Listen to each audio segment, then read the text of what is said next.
Hello, everyone. I hope you're having a good day and I hope you are doing well. Today, I've started a new segment on my channel, and I've named it Research News, which is basically going to be made up of science news as well as various technological news. So, we are going to talk about various advances in healthcare, in science, and in technology. I hope you enjoy it. Well, today we are going to look at a peculiar disease, and most governments or most countries around the world have, paid more attention to this disease, and they are really very, serious about their healthcare and finding various solutions to certain diseases or conditions that actually probably reduce the quality of life or make individuals suffer. Okay, so one of such disease which we are going to talk about it today is cancer. All over the world, we lose a lot of people to this terrible disease. The scientists are doing everything that they could do in order to put this monstrous cancer in check. So, all over several decades has gone by, and a lot of research has been done into it. Until last year, that there was a little progress which was made, and this little progress was made as a result of the pandemic, the SARS-CoV-2 pandemic.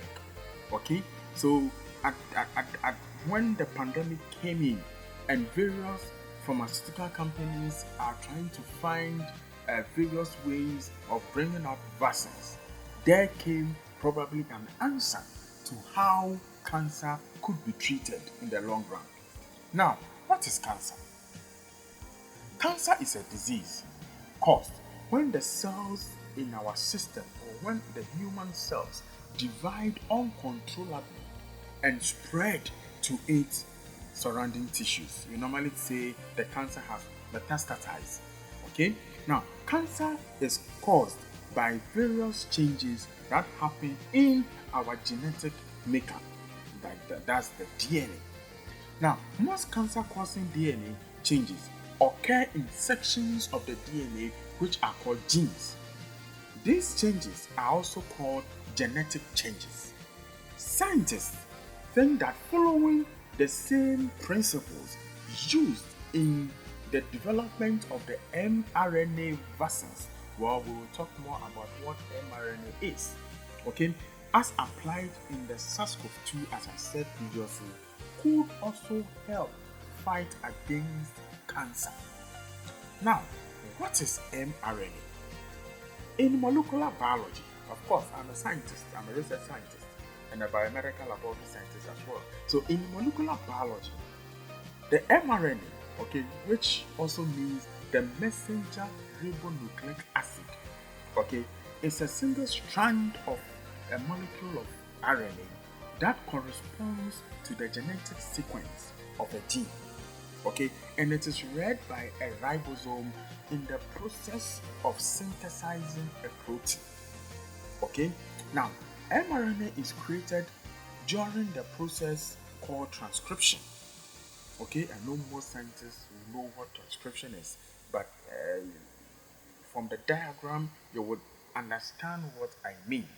Now, so the process is called transcription, where an enzyme converts the gene into primary transcript.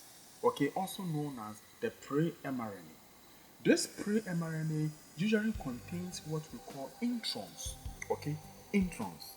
Now, these introns will not go on to code for the final amino acid sequence that is needed. So the body actually has a process that we call splicing, which tries to actually get rid of these introns, leaving the leaving what we call the exon. Okay, now this exon sequence constitute a mature mRNA. Okay, mature mRNA is then read by the ribosome and utilizing amino acid carried by the transfer RNA. Okay, the ribosome then creates protein. Okay, this process is known as what? Translation. Okay, translation. So from transcription, we have translation, and then from translation, we go on to making of what? The protein. Okay, making of the protein. So mRNA is the start of the making of proteins in this regard. Okay, in this regard. Now, all these processes form part of what we call the central dogma of molecular biology. God bless science. Today we have really delved into a bit of molecular biology, but I know if you read more, you would understand what I mean.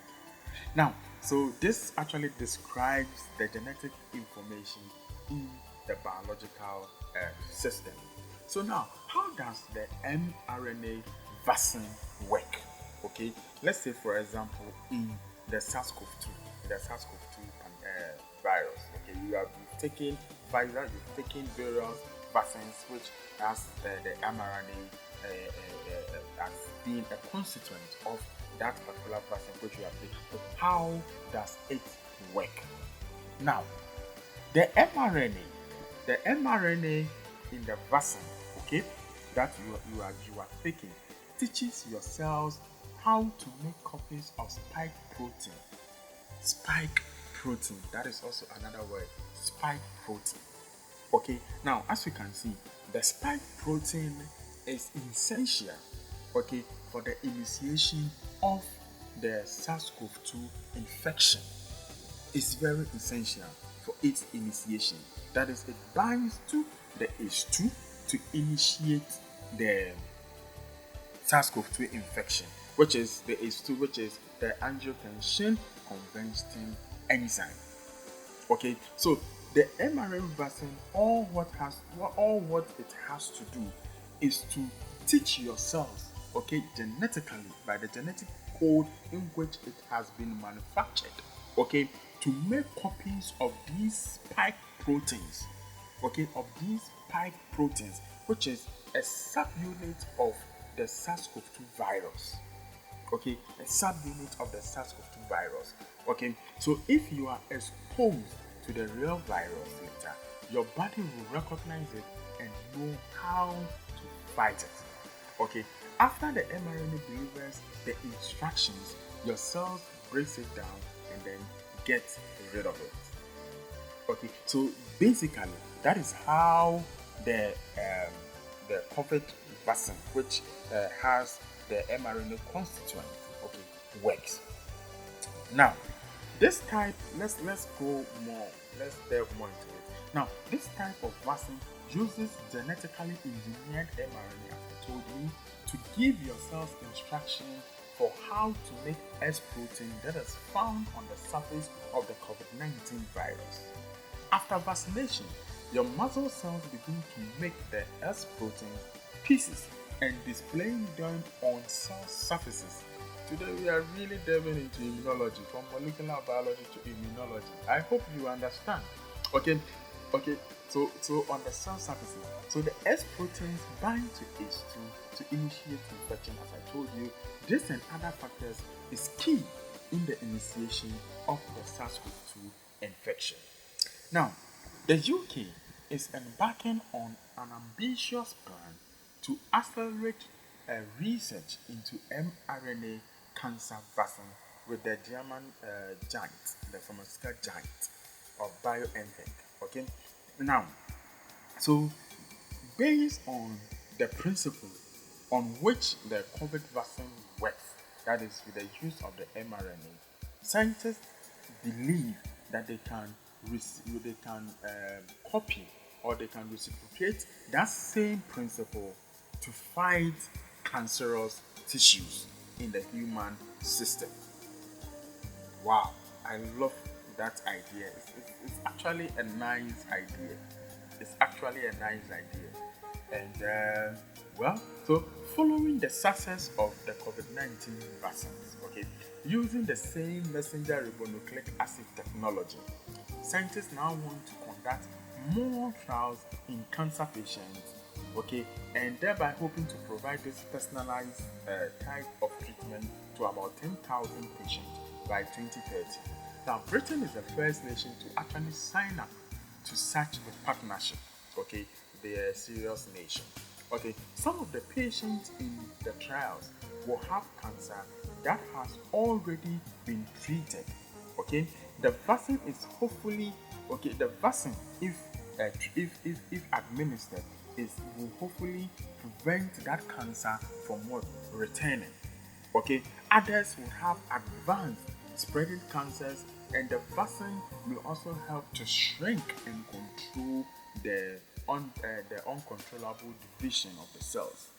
Okay, so those are some of the things that the proposed or the assumed vaccine, the mRNA cancer vaccine, will do.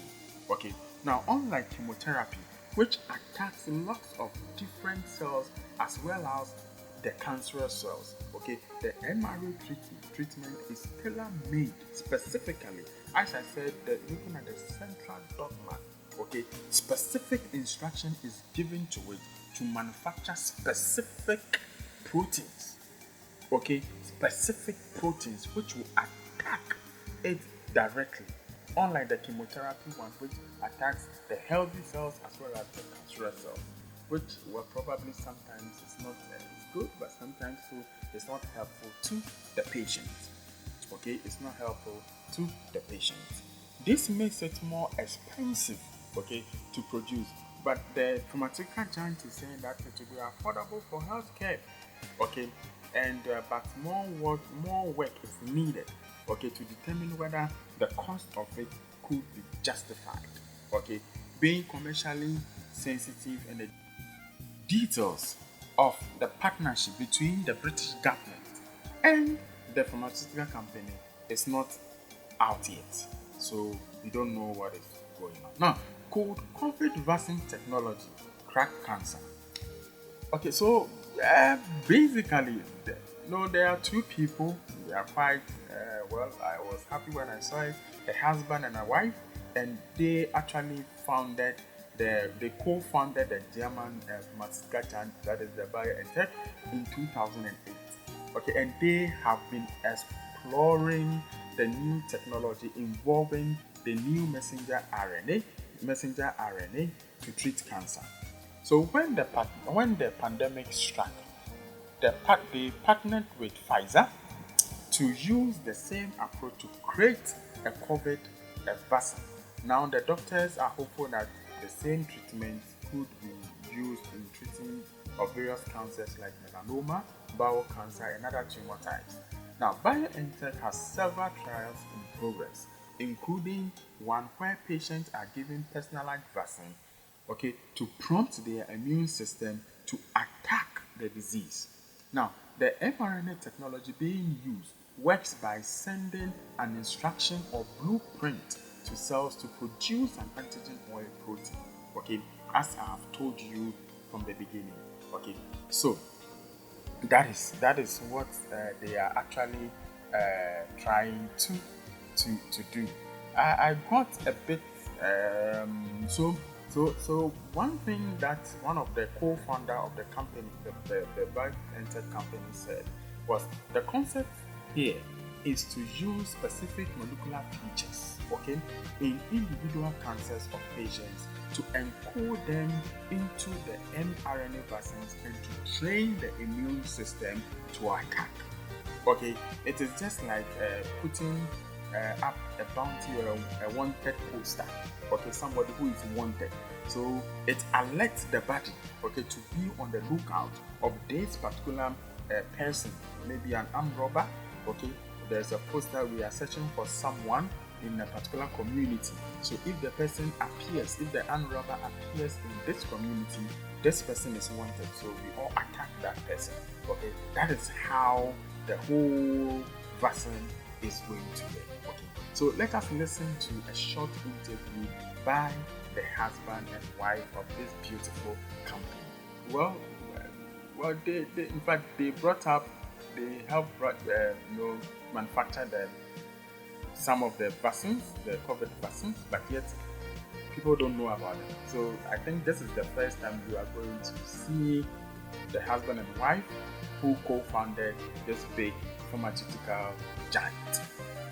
But hey, before we go, there is a scientific legal war. Yes, a scientific legal war as to who owns the patent of this particular mRNA breakthroughs. So, well, a company in the US, Moderna, has filed a suit against the BioNTech and Pfizer for what they claim, they alleged that they have some ideas of bias in the way they do their things. That is, Pfizer and BioNTech do their things. So Moderna has started this lawsuit, and well, what can I say? That is normal to us scientists. So if you actually find an idea, you should be quick to patent it. Okay. Otherwise, a wise man once told me that if you have an idea today, that doesn't mean that you are the only person who had the idea. But that same idea has been given to over 1,000 people, and probably we are looking for, so those over 1,000 people have the same idea you have. Okay, so patent is very important. Well, but the co-founders of BioNTech says they are going to put their feet down to fight this legal suit, because they have been working on it for over 3 decades now, and nothing is going to stop them to give away their patent rights of this particular new mRNA technological breakthrough. Okay, technological breakthrough. Scientists all over the world are actually working hard to make sure that the world is safe, to have the quality of life, and you enjoy every most of it. Imagine a world that there is no cancer. Imagine a world where there are no diseases.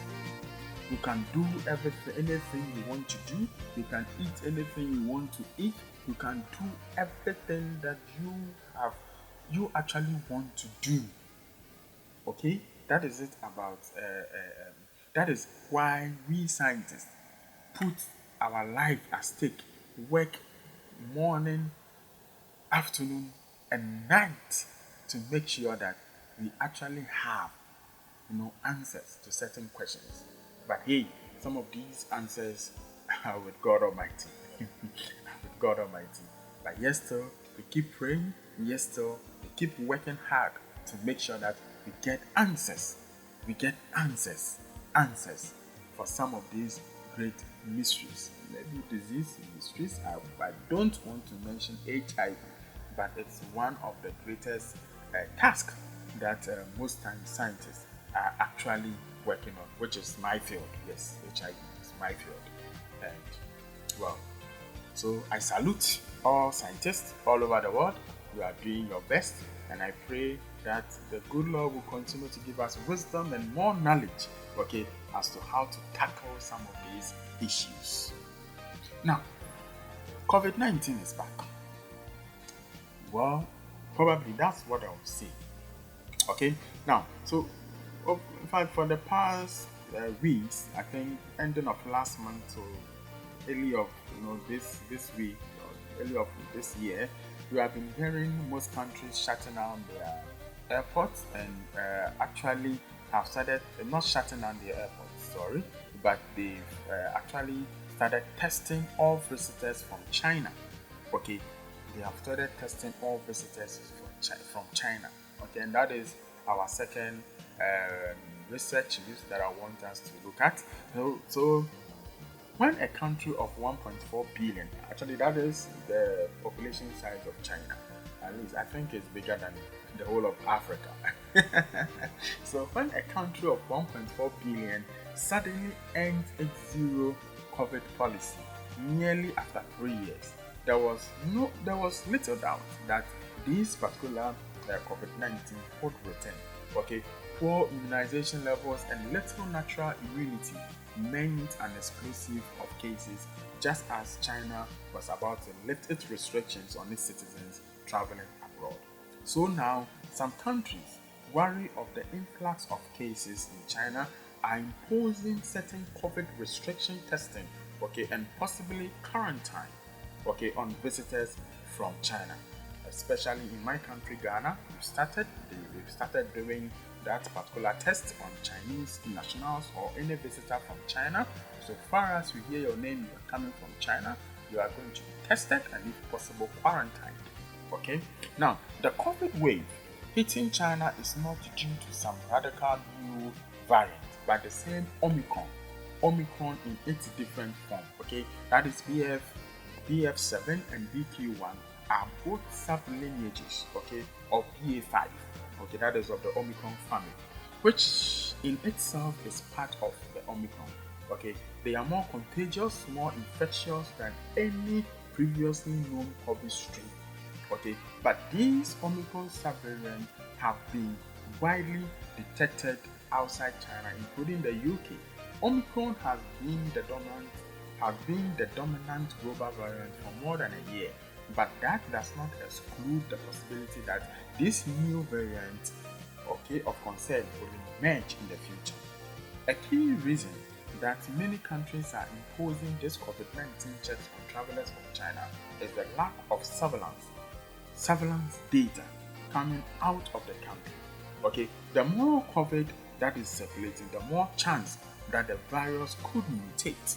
Okay, the more virus could chance for the virus could mutate. But new variants can pop up anywhere. The UK, Brazil, South Africa, India, they've all been reported to be the likely origins of previously dangerous variant of concern. So, would the new COVID test restrictions make a difference? Well, the answer is yes. Yes. Several countries are asking travelers from China to produce a negative COVID test in order to gain access to their country, okay, entry to their country. The US said this will slow the spread of the virus while scientists work to identify any potential variant that may emerge. But no one is suggesting that this will stop COVID cases coming in. Italy has gone a bit further by imposing mandatory post-arrival PCR tests on travelers from China, and those that test positive will need to go for quarantine for several days. This has the advantage of enabling genomic sequencing of the virus to be done, and so aids in the search for new variants, but it will also add up to the airport congestion. I know, right? The airport will be congested. Yes, people will come in, they'll be long queues, testing and other things, and waiting in line. Wow, it wasn't easy. I remember in 2020 when I was a frontline worker, both at the airport and at the Kolebu Teaching Hospital. It was hell. Yes, it was hell. I got infected with COVID as well. Well, we are hospitalized, but by God's grace, I've seen 2023. Haven't you?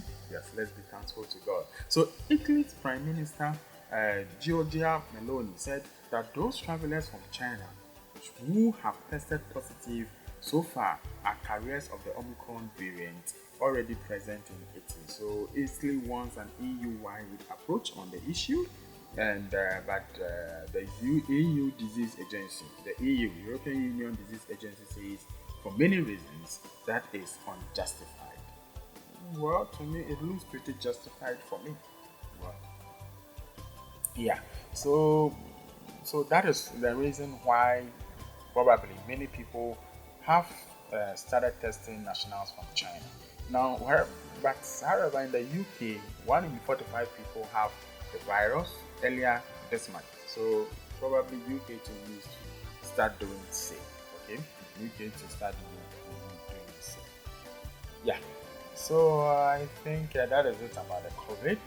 Now let's go to a bit of technological news. WhatsApp. Okay, WhatsApp to enable messaging in internet blackout. Well, it's sort of good news.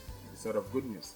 Now, instant messaging service WhatsApp is letting its users connect via proxy servers so that they can stay online if the internet is blocked or disrupted by shutdowns. The technology giant owned by Meta said it hoped that these blackouts, such as those in Iran, never happens again.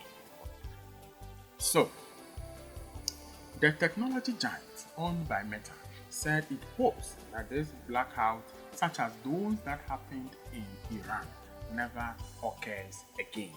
Okay, they denied human rights and cut people off from receiving urgent help. WhatsApp is urging its global community to volunteer proxies to help people communicate freely and said it will offer guidance on how to set up one. Okay, connecting via proxies maintains the same high-level privacy and security that WhatsApp has been preaching all over the years. Okay, your personal messages will be protected by an end-to-end subscription, ensuring that they stay between you and the person that you are communicating with and are not visible to anyone in between. Okay, they are not visible to anyone in between, not just the proxy servers. So WhatsApp and then Meta. Okay, so I think last year, there was some various happenings in Iran where someone was arrested for actually not obeying the hijab rule, and as a result, people started protesting, and there's a whole lot of things that went on around that time. So as a result, the government decided to put some certain restrictions on certain social media platforms, of which WhatsApp was one. Okay, WhatsApp, YouTube, Instagram, Twitter. So the government decided to restrict the use of it. Okay, so as a result, people were not able to express their views. People were not able to communicate. Okay, what they wanted to say to other people. So that is why WhatsApp have decided to come up with this idea that in such cases, okay, you as a user have been using WhatsApp. So for example, you as a user could still communicate even though there is internet blackout. Okay, so I think this is good news. Yeah, this is good news. Yeah, this is good news. So that is it for research news, which is a new segment. Let me know what you think. Let me know if you think I should improve, where I should improve on, and things like that. And then I'll be very grateful.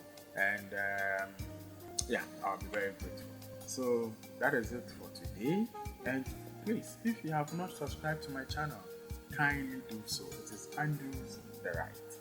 Andrews the Right. I'm your host, Andrews the Right. And catch you again sometime next week.